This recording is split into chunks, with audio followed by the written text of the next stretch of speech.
What's your name? Mufasa. Both of you go. You were saying? We're alive! 1994 പുറത്തിറങ്ങിയ ലോക സിനിമയുടെ ചരിത്രത്തിൽ 1000 നിറം കൊണ്ട് വരുത്തിയ ഒരു ക്ലാസിക് ചിത്രമായിരുന്നു ദി ലയൺ കിങ്. 2019 പുനർനിർമ്മിത ചിത്രം $1.6 ബില്യൺ നേടിയപ്പോൾ 2024 മുഫാസ ദ ലയൺ കിങ് മുഫാസയുടെ ബാല്യകാലത്തെയും രാജാവായുള്ള വളർച്ചയെയും അവതരിപ്പിക്കുന്നു. ജർഡൻ നാൽവ് സംവിധാനം ചെയ്ത ഈ പ്രീക്വൽ ബോക്സ് ഓഫീസിൽ നിലവിൽ $147 മില്യൺ കൈവരിച്ചത്. സിനിമയിലേക്ക് കടക്കുന്നതിന് മുൻപ് നിങ്ങൾക്ക് ടാക്ക അഥവാ സ്കാറിനെയാണോ ഇഷ്ടം അതോ മുഫാസയാണോ ഇഷ്ടം എന്നുള്ളത് കമന്റ് ചെയ്യുക. അതുപോലെ സിനിമ കണ്ടതിന് ശേഷം ഇവരിലെ ആരുടെ ഭാഗത്താണ് തെറ്റ് എന്നുള്ളത് നിങ്ങളുടെ അഭിപ്രായമായി കമന്റ് ചെയ്യുക. സിനിമയുടെ തുടക്കത്തിൽ സിംബയാണ് കാണിക്കുന്നത്. സിംബ ഇപ്പൊ പ്രൈഡ് റോക്കിലെ രാജാവായിരിക്കുന്നു. പിന്നീട് നമ്മളെ സിംബയ്ക്കും നളയ്ക്കും ഉണ്ടായ കിയാര എന്ന് പറയുന്ന അവരുടെ മകളെയാണ് കാണിക്കുന്നത്. മറുവശത്ത് നളയാണ് കാണിക്കുന്നത്. കാട്ടിൽ ഒറ്റപ്പെട്ടു പോയിരിക്കുന്നു. വീട്ടിലേക്ക് വരുന്ന വഴി തിരിച്ചറിയാൻ പറ്റാതെ സിംബയെ തന്നെ കാത്തിരിക്കുകയാണ്. സിംബ തന്നെ വന്ന് രക്ഷിക്കുമെന്നുള്ള പ്രതീക്ഷയും. ഏറെ നേരമായിട്ടും സിംബ തന്റെ ഭാര്യയെ കാണാത്തത് കൊണ്ട് അവളെ അന്വേഷിച്ച് കാട്ടിലേക്ക് പോകും. ഇപ്പൊ കിയാരയുടെ കാര്യങ്ങളൊക്കെ നോക്കുന്നത് ബുംബയും ടിമോണുമാണ്. ഇവര് രണ്ടാളും കൂടി ചേർന്ന് സ്കാറിന്റെയും സിംബയുടെയും ഇടയിൽ നടന്ന ആ ഭയാനകമായ ഫൈറ്റിനെ പറ്റിയും സിംബ സ്കാറിനെ എങ്ങനെയാണ് കീഴ്പ്പെടുത്തിയത് എന്നുള്ള കഥകളൊക്കെ വളരെ ഭീകരമായ രീതിയിൽ കിയാരയ്ക്ക് പറഞ്ഞു കൊടുക്കുകയാണ്. ഇന്നരം റഫീഖി, ഇന്ന് നീ ഇതുവരെ കേൾക്കാത്ത ഒരു കഥ ഞാൻ പറഞ്ഞുതരാം. അത് ടാക്കയുടേതും മുഫാസയുടേതുമാണ്. വർഷങ്ങൾക്ക് മുൻപ് മുഫാസ ജനിച്ചിരുന്നത് 3 പേരടങ്ങുന്ന ഒരു ചെറിയ കുടുംബത്തിലാണ്. ഈ കഥയുടെ തുടക്കം മലയിലി എന്ന് പറയുന്ന ഒരു ഭൂമിയിൽ നിന്നാണ്. അന്ന് മുഫാസ വളരെ കുഞ്ഞാണ്. അച്ഛൻ മസേഗയും അമ്മ അഫിയയും ഇവര് 3 പേരും ചേർന്ന് പോകുന്ന ഒരു കൊച്ചു കുടുംബം. ആ കൊച്ചു കുടുംബത്തിൽ മുഫാസ വളരെ സന്തുഷ്ടനായിരുന്നു. പക്ഷെ കാട്ടിലുള്ള ജീവികൾക്ക് ഏറ്റവും ദുഃഖം നൽകുന്ന കാര്യമായിരുന്നു വരൾച്ച. അങ്ങനെ വരൾച്ചയിലൂടെ കടന്നു പോകുന്ന ഒരു സമയം മഴ പെയ്ത് ഏറെ നാളായിരിക്കുന്നു. ഇപ്പൊ കാട്ടിലെ മൃഗങ്ങളും വരൾച്ചയെ നേരിട്ടുകൊണ്ടിരിക്കുകയാണ്. അത് വളരെ ആശങ്കമേറിയ ഒരു കാര്യമാണ്. ഇങ്ങനെ ഇരിക്കുമ്പോൾ അപ്രത്യക്ഷമായിട്ട് അവിടെ മഴ പെയ്യുന്നു. ഇത് കാണുന്ന കാട്ടിലെ എല്ലാ സകലവാന ജീവികൾക്കും വളരെയധികം സന്തോഷമാകും. ഇപ്പോൾ അവിടെയുള്ള ചെറിയ തടാകങ്ങളിലൊക്കെ വെള്ളം നിറഞ്ഞു തുടങ്ങിയിരിക്കുന്നു.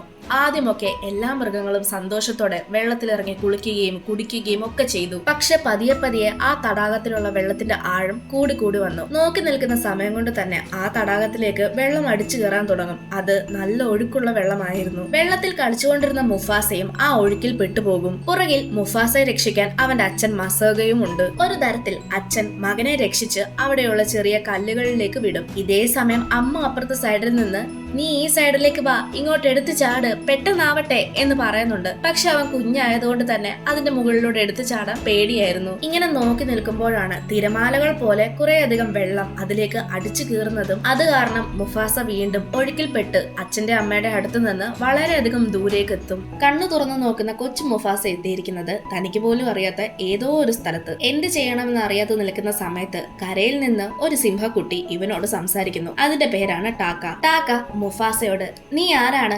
എന്റെ പേര് മുഫാസ, ഞാൻ ഇവിടത്തെയൊന്നും അല്ല. ശരി, നീ അധിക നേരം അതിനുള്ളിൽ നിൽക്കണ്ട, നിന്റെ പുറകിലൂടെ ഒരു മുതല വരുന്നുണ്ട്. എന്നിട്ട് ടാക്ക മുഫാസയെ ആ മുതലയുടെ കയ്യിൽ നിന്ന് രക്ഷപ്പെടുത്താൻ ശ്രമിക്കും. പക്ഷേ ടാക്കയും കൊണ്ട് ഒറ്റയ്ക്ക് മുഫാസയെ രക്ഷിക്കാൻ സാധിക്കുന്നുണ്ടായിരുന്നില്ല.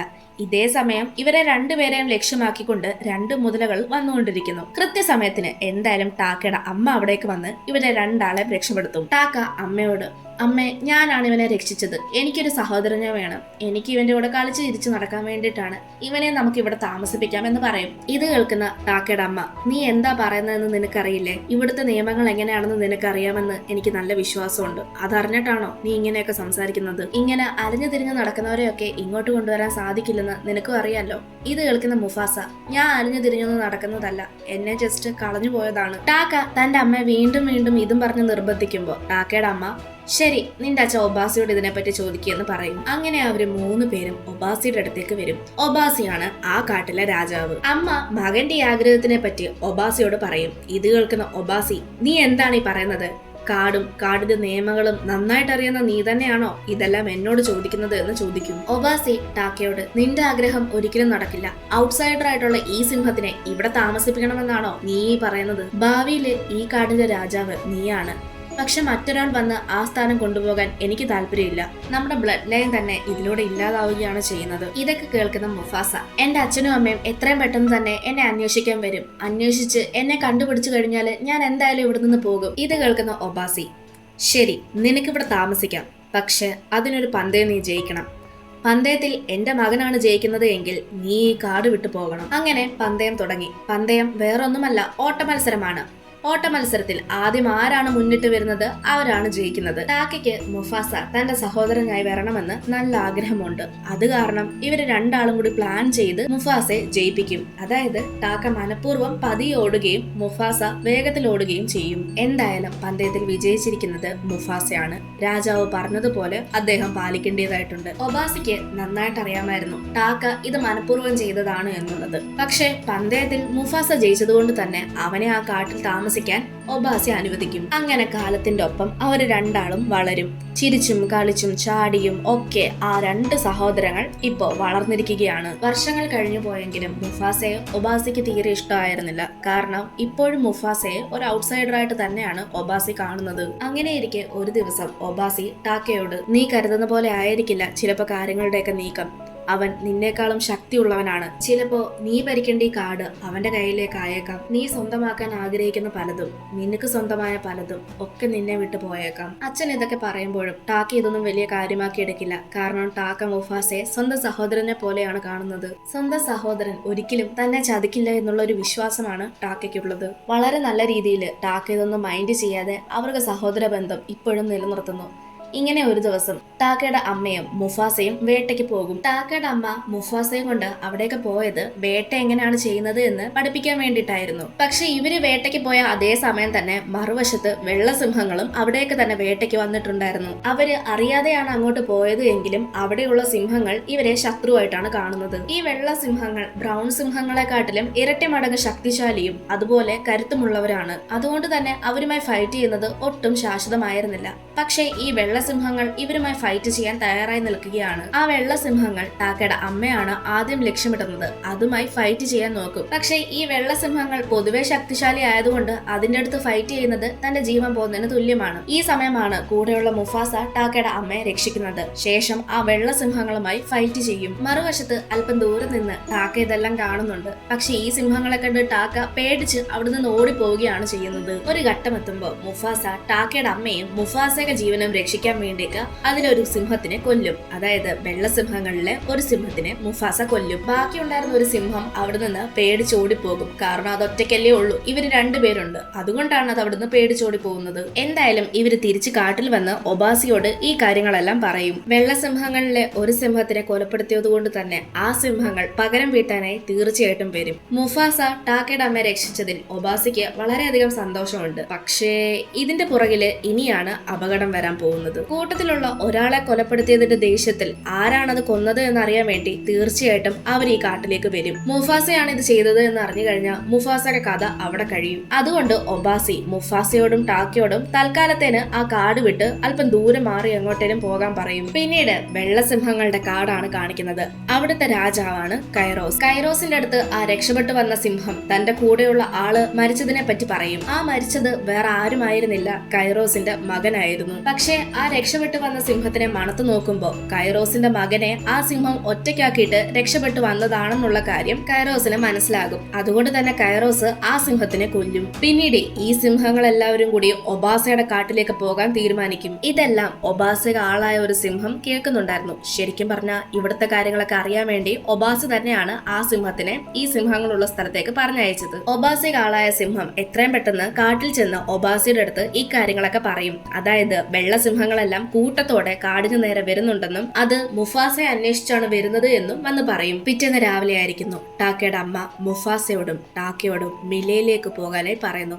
അതായത് മുഫാസയുടെ സ്വന്തം സ്ഥലമായ മിലയിലെ. ടാക്കയും മുഫാസയും ഇപ്പൊ അങ്ങോട്ട് പോകുന്നതായിരിക്കും ഏറ്റവും സുരക്ഷിതം. ആ സ്ഥലം അവരിപ്പോ നിൽക്കുന്ന സ്ഥലത്ത് നിന്ന് അല്പം ദൂരെയാണ്. കാടുകളും മലകളും ഒക്കെ താണ്ടി വേണം അങ്ങോട്ട് പോകാൻ. പക്ഷെ അവിടെ പോയാൽ മാത്രമേ ഈ സിംഹങ്ങളുടെ അടുത്ത് നിന്ന് ഇവർക്ക് രക്ഷപ്പെടാൻ സാധിക്കൂ. അങ്ങനെ മുഫാസയും ടാക്കയും ആ കാടിനെ ലക്ഷ്യമാക്കി പോകും. ഇതേ സമയം തന്നെ ഒബാസിയുടെ കാട്ടിലേക്ക് ആ വെള്ളസിംഹങ്ങൾ വന്നിരിക്കുകയാണ്. ടാക്കയും മുഫാസയും പോയി ഏതാനും നിമിഷങ്ങൾക്കുള്ളിൽ തന്നെയാണ് വെള്ളസിംഹങ്ങൾ കാട്ടിലേക്ക് വന്നത്. കിറോസ് ഒബാസിയോട്, സൂര്യന്റെ പ്രകാശം എവിടെ ചെന്ന് പതിക്കുന്നുവോ അവിടം വരെ ഞാനായിരിക്കും ഈ കാട് ഭരിക്കുന്നത്. ഇത് കേൾക്കുന്ന ഒബാസി, നോക്ക്, എനിക്ക് നിന്നോട് ഫൈറ്റ് ചെയ്യാൻ തീരെ താല്പര്യമില്ല. എനിക്കും നിന്റെ അടുത്ത് മൽപ്പിടുത്തത്തിന് തീരെ താല്പര്യമില്ല.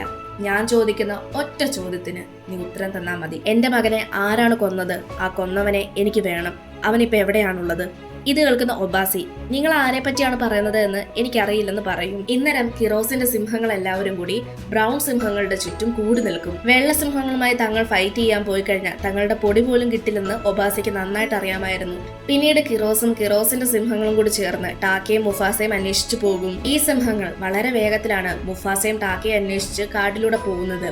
ഇതേ സമയം മുഫാസയും ടാക്കയും കാടിന്റെ പകുതി പോലും കഴിഞ്ഞിട്ടുണ്ടായിരുന്നില്ല. അങ്ങനെ ഒരു ഘട്ടത്തിലെത്തുമ്പോൾ മുഫാസയും ടാക്കയും ഈ സിംഹങ്ങൾ കണ്ടുപിടിക്കും. ആദ്യം അവർ രണ്ടുപേരും അവിടെയുള്ള വെള്ളത്തിൽ ചാടി രക്ഷപ്പെടാമെന്ന് വിചാരിക്കും. പക്ഷെ മുഫാസ അതിന് തടയും. ശേഷം ടാക്കയോട് നമുക്കിവരുമായി ഫൈറ്റ് ചെയ്തേ മതിയാകൂ എന്ന് പറയും. കാരണം എത്ര നാളാണ് നമ്മൾ ഇവരിൽ നിന്ന് രക്ഷപ്പെട്ട് ഓടുന്നത്. കിറോസ് അവിടെ വരികയും ഇവരെ രണ്ടുപേരെ കണ്ടിട്ട് നിങ്ങൾ ആരാണ് എന്റെ മകനെ കൊന്നത് എന്ന് ചോദിക്കും. ഇത് കേൾക്കുന്ന മുഫാസ, ഞാനാണ് നിന്റെ മകനെ കൊന്നത്. നീ ടാക്കയെ വെറുതെ വിടണം. എന്നെ എന്ത് വേണേലും ചെയ്തോ എന്ന് പറയും. പക്ഷെ അവിടെ ഉണ്ടായിരുന്ന വെള്ള പെൺസിംഹങ്ങൾക്ക് മനസ്സിലാകും, അതായത് മുഫാസ ഒബാസിയെ ശരിക്കുമുള്ള മകനല്ലെന്നും ടാക്കയാണ് ഒബാസിക ശരിക്കുമുള്ള മകനെന്നും. അങ്ങനെയെങ്കിൽ മുഫാസയെ കൊന്നാലും ഒബാസിക്ക് ഒന്നും തോന്നില്ല. പക്ഷെ ടാക്കയെ കൊന്നാൽ അങ്ങനെയല്ല. തന്റെ മകൻ നഷ്ടപ്പെട്ട വേദന ഒബാസയെ അറിയണമെന്ന കാരണത്താൽ ഈ സിംഹങ്ങൾ മുഫാസയെ വിട്ടിട്ട് ടാക്കയുടെ പുറകിൽ ഓടും. ഇത് കണ്ട മുഫാസയും ഈ വെള്ള സിംഹങ്ങളുടെ പുറകെ തന്നെ പോകും. ഒരു ഘട്ടത്തിൽ മുഫാസയും ടാക്കയും എത്തി നിൽക്കുന്നത് ഒരു വലിയ വെള്ളച്ചാട്ടത്തിന്റെ അടുത്താണ്. അവർക്കാണെങ്കിൽ മുൻപോട്ടും പോകാൻ പറ്റില്ല, പുറമോട്ടും പോകാൻ പറ്റില്ല. കിറോസ് ആണേലോ ഇപ്പൊ ഇവന്റെ കഥ കഴിക്കാമെന്നുള്ള ലക്ഷ്യത്തിൽ നിൽക്കുകയാണ്. ഈ സമയം മുഫാസ കിറോസുമായി ഫൈറ്റ് ചെയ്യാൻ തുനിഞ്ഞു നിൽക്കുമ്പോൾ ടാക്ക ഇത് കണ്ടുകൊണ്ട് അവനെയും കൊണ്ട് വെള്ളച്ചാട്ടത്തിലേക്ക് എടുത്തു ചാടും. കാരണം ടാക്കയ്ക്ക് അറിയാമായിരുന്നു അത് മുഫാസയുടെ ജീവന് തന്നെ ആപത്താണെന്നുള്ളത്. വെള്ളത്തിൽ വീണ് അവർ രണ്ടുപേരും എങ്ങനെയൊക്കെ രക്ഷപ്പെടും. പക്ഷെ ഇതെല്ലാം മുകളിൽ നിന്ന് കിറോസ് കാണുന്നുണ്ടായിരുന്നു. കിറോസ് അവരെ അങ്ങനെയൊന്നും വെറുതെ വിടാൻ തീരുമാനിച്ചിട്ടുണ്ടായിരുന്നില്ല. വെള്ളത്തിൽ വീണ് രക്ഷപ്പെട്ട മുഫാസയും ടാക്കയും അവസാനം ഒരു കാടിനുള്ളിൽ എത്തിപ്പെടും. രാത്രിയായിരിക്കുന്നു. അവർക്കാണേല് നല്ല വിശപ്പുമുണ്ട്. എന്തെങ്കിലും ജീവിയെ വേട്ടയാടാൻ കിട്ടിയ വളരെയധികം സന്തോഷം. ഈ സമയമാണ് കുറ്റിക്കാടുകളുടെ ഇടയിലെ എന്തോ ഒരു സൗണ്ട് കേൾക്കുന്നത്. ഇരയാണെന്ന് കരുതി അങ്ങോട്ട് പോകുമ്പോഴോ ഒരു പെൺസിംഹം, അവളുടെ പേരാണ് സറാബി. അവളും മറ്റൊരു കാട്ടിൽ നിന്നാണ് വരുന്നത്. അവളുടെ കാട്ടിലുണ്ടായിരുന്ന എല്ലാ സിംഹങ്ങളെയും ഈ വെള്ള സിംഹങ്ങൾ കൊന്നു. അവസാനമായി അവശേഷിക്കുന്നത് അവള് മാത്രമാണ്. സറാബിയുടെ കൂടെ ജാസു എന്ന് പറയുന്ന ഒരു പക്ഷിയുമുണ്ട്. ഈ പക്ഷി സറാബി കൊണ്ടു നടക്കുന്നത് എന്തിനെന്നാൽ തനിക്ക് വേണ്ടിയ ന്യൂസ് ഒക്കെ പിടിച്ചു തരാൻ വേണ്ടിയിട്ടാണ്. ഇതൊക്കെ കേൾക്കുന്ന മുഫാസ, ശരി നീയും ഞങ്ങളുടെ കൂടെ വന്നോ എന്ന് പറയും. അതേ കാട്ടിൽ തന്നെയുള്ള റഫീഖയാണ് പിന്നെ നമ്മളെ കാണിക്കുന്നത്. റഫീഖയായിരുന്നു അവിടുത്തെ രാജാവ്. പക്ഷെ അവനെ ആരും രാജാവായിട്ട് കണ്ടിട്ടുണ്ടായിരുന്നില്ല. കാരണം അവനെന്തോ ശാപമുള്ളതാണെന്നുള്ള രീതിയിലാണ് എല്ലാവരും അവനോട് പെരുമാറുന്നത്. ചുരുക്കം പറഞ്ഞ റഫീഖി രാജാവായി ഇരിക്കുന്നത് അവരുടെ വർഗത്തിലുള്ളവർക്ക് തീരെ ഇഷ്ടമായിരുന്നില്ല. രാജാവാണെന്നുള്ള പരിഗണന പോലും അവര് റഫീഖിക്ക് കൊടുക്കാറില്ല. അങ്ങനെ ഒരു ദിവസം റഫീഖി തന്റെ മരം ഉപേക്ഷിച്ച് കാടിനു നേരെ പോയിക്കൊണ്ടിരിക്കുകയാണ്. ഇതേ സമയമാണ് മുഫാസയും ടാക്കയും അതുവഴി വരുന്നത്. രാവിലെ മുതൽ ഇവർ രണ്ടാളും ഒന്നും കഴിച്ചിട്ടില്ല. അതുകൊണ്ട് എരയെ തപ്പി നടക്കുകയാണ്. ഈ സമയമാണ് റഫീഖി അതുവഴി പോയത്. ആദ്യം റഫീഖിയെ ഇരയാക്കാമെന്നാണ് വിചാരിച്ചത്. പക്ഷെ ഒറ്റൊരു കാരണത്താൽ, ആ ഒറ്റൊരു കാരണം കൊണ്ട് ഇവർ രണ്ടാളും റഫീഖിയെ ഒന്നും ചെയ്യില്ല. മുഫാസയും ടാക്കയും ഇപ്പൊ പോകുന്നത് മിലേനിലേക്കാണ്. അങ്ങോട്ട് പോകുന്ന വഴി റഫീഖിക്ക് അറിയാമെന്ന് അവൻ പറയും. മാത്രമല്ല താൻ എപ്പോഴും അങ്ങോട്ട് പോകാറുള്ളതാണെന്നും തന്റെ സഹോദരൻ ഇപ്പോഴും അവിടെ തന്നെ കാത്തു നിൽക്കുകയാണ് എന്നും പറയും. ശരിക്കും പറഞ്ഞാൽ റഫീഖി അങ്ങോട്ട് പോകാറുണ്ടെന്നുള്ളത് സത്യമാണ്. പക്ഷെ തനിക്ക് അങ്ങനെ ഒരു സഹോദരൻ ഉണ്ടെന്ന് പറഞ്ഞത് കള്ളമാണ്. അതിരിക്കട്ടെ, നിങ്ങൾക്കും അങ്ങോട്ടാണോ പോകേണ്ടത് എന്ന് ചോദിക്കുമ്പോൾ മുഫാസയും ടാക്കയും ആണെന്ന് പറയും. അങ്ങനെ അവരെല്ലാവരും കൂടി ഒന്നിച്ച് മില്ലേനിലേക്ക് യാത്ര തുടങ്ങും. അവർ മുൻപോട്ട് പോകും തോറും അവർക്ക് സുഹൃത്ത് ബന്ധവും കൂടി വരും. നടന്ന് അവസാനം അവർ വലിയൊരു കുന്നിന്റെ മുകളിലാണ് എത്തിപ്പെട്ടിരിക്കുന്നത്. അപ്പുറത്തേക്ക് പോകാനാണെങ്കിൽ വഴിയുമില്ല. നിൽക്കുന്നത് വലിയൊരു കുന്നിന്റെ മുകളിലാണ്. അപ്പുറത്തേക്ക് പോകാനായി വഴിയുമില്ല. അതുകൊണ്ട് താഴ്വാരത്തിലൂടെ പോകാമെന്ന് അവർ വിചാരിക്കും. അങ്ങനെ താഴ്വാരത്തിലൂടെ സന്തോഷിച്ചുകൊണ്ട് പോകുന്ന സമയത്താണ് മുഫാസയോട് ടാക്ക പറയുന്നത്, എനിക്ക് സറാബി ഒരുപാട് ഇഷ്ടപ്പെട്ടു. എന്റെ ജീവിതം മുഴുവൻ എനിക്ക് അവളുടെ ഒപ്പം കഴിയണമെന്ന് വളരെയധികം ആഗ്രഹമുണ്ട്. ഇത് കേൾക്കുന്ന മുഫാസയും ടാക്കയെ സപ്പോർട്ട് ചെയ്യും. ടാക്കയോട് മുഫാസ, എങ്കിൽ പിന്നെ നീ എന്താണ് നേരിട്ട് അവളോട് പറയാത്തത് എന്ന് ചോദിക്കും. ഇത് കേൾക്കുന്ന ടാക്ക, ഞാൻ എന്താണ് അവളോട് ചെന്ന് പറയേണ്ടത് എന്ന് എനിക്ക് തന്നെ അറിയില്ല. ഇത് കേൾക്കുന്ന മുഫാസ, നീ ഒരു കാര്യം ചെയ്യ്, അവളുടെ ദേഹത്ത് നിന്ന് ഒരു ഫ്ലവറിന്റെ സ്മെല്ല് വരുന്നുണ്ട്, അതിനെ പറ്റിയുള്ള കാര്യം നീ ഒന്ന് പോയി സംസാരിക്കും. മുഫാസ പറഞ്ഞതുപോലെ ടാക്ക സറാബിയുടെ അടുത്ത് ആ ഫ്ലവറിനെ പറ്റിയുള്ള കാര്യങ്ങളൊക്കെ സംസാരിക്കും. പക്ഷെ അന്നേരമൊക്കെ അവന് വളരെ വിയേർഡായിട്ട് ഫീൽ ചെയ്യും. കാരണം പൊതുവെ അവന് സഹോദരങ്ങളൊന്നും ഇല്ല. ഉള്ള സഹോദരൻ ഒരു ആൺസിംഹമാണ്. പെൺസിംഹങ്ങളുമായിട്ടൊന്നും കൂട്ടില്ലാത്തത് കൊണ്ട് അവൻ എങ്ങനെ സംസാരിക്കണമെന്നോ എങ്ങനെ പെരുമാറണമെന്നോ ഒന്നും അറിയില്ല. എന്തായാലും സംസാരിച്ച് അവരൊരു സ്ഥലത്തെത്തും. അവിടെയാണെങ്കിൽ നിറച്ചു ആനകളാണ്. ഇതേ സമയം തന്നെ അവിടേക്ക് കിറോസും അവന്റെ സിംഹങ്ങളും എത്തും. കിറോസിന്റെ കയ്യിൽ പെടാതിരിക്കാൻ വേണ്ടി സറാബി ആനകളുടെ ഇടയിലൂടെ ഓടിപ്പോയി അവിടെയുള്ള ഒരു മരത്തിലുണ്ടായിരുന്ന തേനീച്ച കൂട് തട്ടി നിലത്തിടും. അങ്ങനെ ആനകളെല്ലാം തേനീച്ചക്കെ കുത്തുകൊണ്ട് വിരണ്ട് അങ്ങോട്ടും ഇങ്ങോട്ടും ഓടും. അത് കാരണം ആ വെള്ള സിംഹങ്ങൾക്ക് ഈ സിംഹങ്ങളെ ഒന്നും ചെയ്യാൻ സാധിക്കില്ല. മരത്തിൽ നിന്ന് നിലത്ത് വീണ സറാബിയെ മുഫാസ അവിടെ വലിച്ചുകൊണ്ടുപോയി ഒരു കല്ലിന്റെ ഇടയിൽ ഇരിക്കും. ഇതേ സമയം തന്നെ ടാക്ക ആനകൾ ഓടുന്ന കണ്ട് പേടിച്ച് വിരണ്ട് ഒരു കല്ലിന്റെ ഇടയിൽ മാറിയിരിക്കുകയാണ്. ആനകള് ഇങ്ങനെ വേഗത്തിൽ ഓടുന്നത് കാരണം അവിടെ ഉണ്ടായിരുന്ന മലകള് വീണ്ടും തകർന്ന് താഴേക്ക് വീഴാൻ തുടങ്ങും. അത് കാരണം കിറോസിന് വീണ്ടും മുഫാസയുടെയും ടാക്കയുടെ അടുത്ത് വരാൻ പറ്റാതെയാകും. എല്ലാം ഒന്ന് ശാന്തമായതിനു ശേഷം റഫീഖി അവിടേക്ക് വരും. റഫീഖിയും ഒളിച്ചിരിക്കുകയായിരുന്നു. സറാബിയുടെ അടുത്ത് വന്ന് നോക്കുമ്പോൾ അവൾക്ക് പരുക്ക് പറ്റി ബോധം കെട്ട് കിടക്കുകയാണ്. മുഫാസ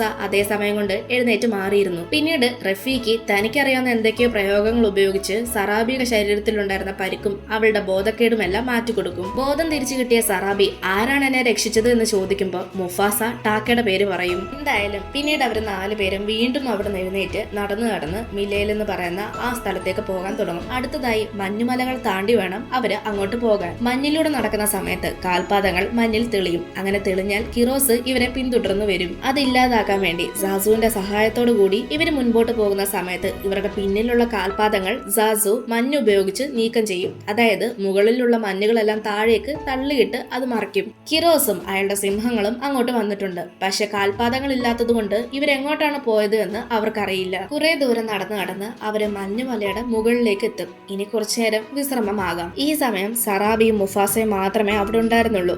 ഇന്നേരം സറാബി മുഫാസയോട് അന്ന് എന്നെ രക്ഷിച്ചത് ആരാണ് എന്ന് മുഫാസയോട് ചോദിക്കും. ഇത് കേൾക്കുന്ന മുഫാസ അത് ടാക്കയാണ് നിന്നെ രക്ഷിച്ചത് എന്ന് പറയും. അപ്പോ എന്റെ ബോഡിയിൽ നിന്ന് വരുന്ന ഫ്ലവറിന്റെ സ്മെല്ല് പറഞ്ഞു കൊടുത്തത് ആരാണെന്ന് ചോദിക്കും. ഇത് കേൾക്കുന്ന മുഫാസ അതും ടാക്കയാണെന്ന് പറയും. പക്ഷെ സറാബി അത് വിശ്വസിക്കാൻ തയ്യാറായിരുന്നില്ല. സറാബി കുത്തി മുഫാസയോട് വീണ്ടും ചോദിക്കും. അവസാനം സഹിയേട്ട മുഫാസ താനാണെന്ന് സമ്മതിക്കും. ഈ ഒരു അവസരത്തിൽ വെച്ച് മുഫാസയോട് സറാബിക്ക് ഇഷ്ടമാണെന്നുള്ള കാര്യം പറയും. ഈ ഒരു അവസരത്തിൽ വേണേൽ മുഫാസയ്ക്ക് ടാക്കയ്ക്ക് സറാബിയെ ഇഷ്ടമാണെന്നുള്ള കാര്യം പറയാമായിരുന്നു. പക്ഷെ മുഫാസ അത് പറയാതെ സറാബി അങ്ങനെ പറഞ്ഞതും താനും അവളുടെ ഒപ്പം തന്നെ നിന്നു കൊടുക്കും. അങ്ങനെ അവർ രണ്ടാളും പ്രണയ ജോഡികളെ പോലെ അവിടെ ഇരിക്കുകയാണ്. ഇതേ സമയം ടാക്ക ഇതെല്ലാം കണ്ടുകൊണ്ട് അവിടെ നിൽപ്പുണ്ടായിരുന്നു. ടാക്കയ്ക്ക് ഇത് കാണുമ്പോൾ വളരെയധികം ദേഷ്യവും അതുപോലെ വിഷമവും ഒക്കെ തോന്നും. അവന് തന്റെ അച്ഛൻ പറഞ്ഞ എല്ലാ വാക്കുകളും ഇപ്പൊ ഓർമ്മ വരാൻ തുടങ്ങും. താൻ മുഫാസയെ സ്വന്തം സഹോദരനെ പോലെയാണ് കണ്ടത്. പക്ഷെ ഒരു സഹോദരൻ ചെയ്യുന്ന കാര്യമല്ല ടാക്കയോട് ഇപ്പൊ മുഫാസ ചെയ്തത്. ടാക്ക എന്തും ക്ഷമിക്കുമായിരുന്നു. പക്ഷെ ഇത് ടാക്കയ്ക്ക് ക്ഷമിക്കാൻ പറ്റുന്നതിലേറെയായിരുന്നു.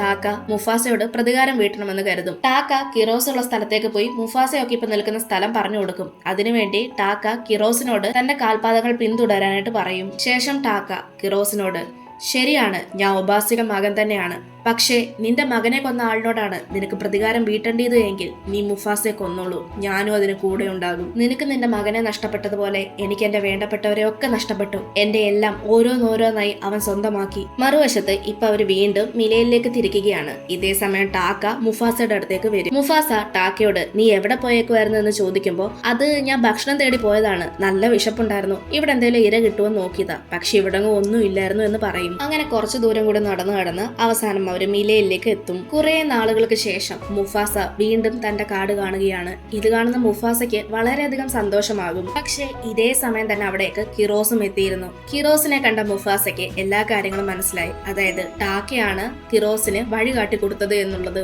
പിന്നീട് കിറോസും മുഫാസയും ഒരു ഫൈറ്റ് ആണ് നടക്കുന്നത്. ഫൈറ്റിന്റെ ഇടയിൽ വെച്ച് കിറോസിനെ മുഫാസ തള്ളി നിലത്തേക്കിടും. അങ്ങനെ കുറച്ചു നേരത്തേക്ക് മുഫാസയ്ക്ക് രക്ഷപ്പെടാൻ സാധിക്കും. ഈ സമയം അവസരമാക്കി എടുത്തുകൊണ്ട് മുഫാസ അവിടെയുള്ള എല്ലാ മൃഗങ്ങളോടും പറയും, നിങ്ങളെല്ലാവരും ഇപ്പൊ എന്റെ കൂടെ ഒറ്റക്കെട്ടായിട്ട് നിന്നു കഴിഞ്ഞാൽ ഈ സിംഹത്തിനെ നമുക്ക് ഇല്ലാതാക്കാൻ സാധിക്കും. നിങ്ങൾ ഒരിക്കലും വിചാരിക്കേണ്ട ഇവൻ നിങ്ങളുടെ എല്ലാവർക്കും കാര്യം നോക്കുമെന്നും ഇവൻ നിങ്ങൾക്ക് ഭക്ഷണം തരുമെന്നും പറ്റുമെങ്കിൽ നിങ്ങളുടെ കുട്ടികളെയും കൂടി ഇവൻ ഭക്ഷണമാക്കുമെന്നും പറയും. ഇത് കേൾക്കുന്ന അവിടെ ഉണ്ടായിരുന്ന എല്ലാവരും മുഫാസയ്ക്കൊപ്പം നിൽക്കും. ശേഷം ആ വെള്ള സിംഹങ്ങളെ ഇല്ലാതെയാക്കാൻ പോകും. എന്നാൽ ഒരു ഘട്ടത്തിലെത്തുമ്പോൾ കിറോസ് മുഫാസയെ ഒരു കുഴിയിലേക്ക് തള്ളിയിടും. അതൊരു ഗുഹയായിരുന്നു. അവിടെ വെച്ച് കിറോസും മുഫാസയും നേർക്ക് നേർ വരും. മുഫാസയ്ക്ക് കിറോസുമായി പൊരുതി നിൽക്കാനേ സാധിക്കുന്നുണ്ടായിരുന്നില്ല. സാധിക്കില്ല. കാരണം അത്രത്തോളം ശക്തി കിറോസിനുണ്ടായിരുന്നു. ഇതെല്ലാം ടാക്കയും കാണുന്നുണ്ടായിരുന്നു. ടാക്കയ്ക്ക് പെട്ടെന്ന് തന്റെ ചെറുപ്പകാലമെല്ലാം ഓർമ്മ വരും. അതായത് മുഫാസയുടെ കൂടെ ഉണ്ടായിരുന്ന ആ മനോഹരമായ കാലം, മുഫാസയുടെ കൂടെ ഉണ്ടായിരുന്ന തന്റെ കുട്ടിക്കാലം ഓർത്ത് പെട്ടെന്ന് ടാക്കയ്ക്ക് വിഷമം തോന്നും. പെട്ടെന്ന് ടാക്ക കിറോസിന്റെയും മുഫാസയുടെയും ഇടയിൽ വരും. അങ്ങനെ കിറോസിന്റെ കയ്യിലുള്ള നഖം കൊണ്ട് ടാക്കയുടെ കണ്ണിന്റെ അവിടെ ഒരു വലിയ സ്കാർ ഉണ്ടാകും. ടാക്ക വീണ്ടും കിറോസിനോട് അവനെ ഒന്നും ചെയ്യരുത്, വിട്ടേക്കൂ എന്ന് പറയും. പക്ഷെ ഇതൊന്നും കേട്ട് കിറോസ് മാറാൻ തയ്യാറായിരുന്നില്ല. ഈ സമയമാണ് അവർ നിൽക്കുന്ന ആ കേവ് പെട്ടെന്ന് ഇടിഞ്ഞ് താഴേക്ക് പോകുന്നത്. ഈ സമയമാണ് അവർ നിൽക്കുന്ന സ്ഥലത്തേക്ക് പെട്ടെന്നൊരു വലിയ കല്ല് വന്ന് വീഴുന്നതും അവർ നിൽക്കുന്ന സ്ഥലം ഇടിഞ്ഞ് താഴേക്ക് വീഴുകയും ചെയ്യുന്നത്. എന്നാൽ ടാക്ക മാത്രം കുഴിയിലേക്ക് വീഴാതെ രക്ഷപ്പെടും. എന്നാൽ മുഫാസയും കിറോസും വെള്ളത്തിലാണുള്ളത്.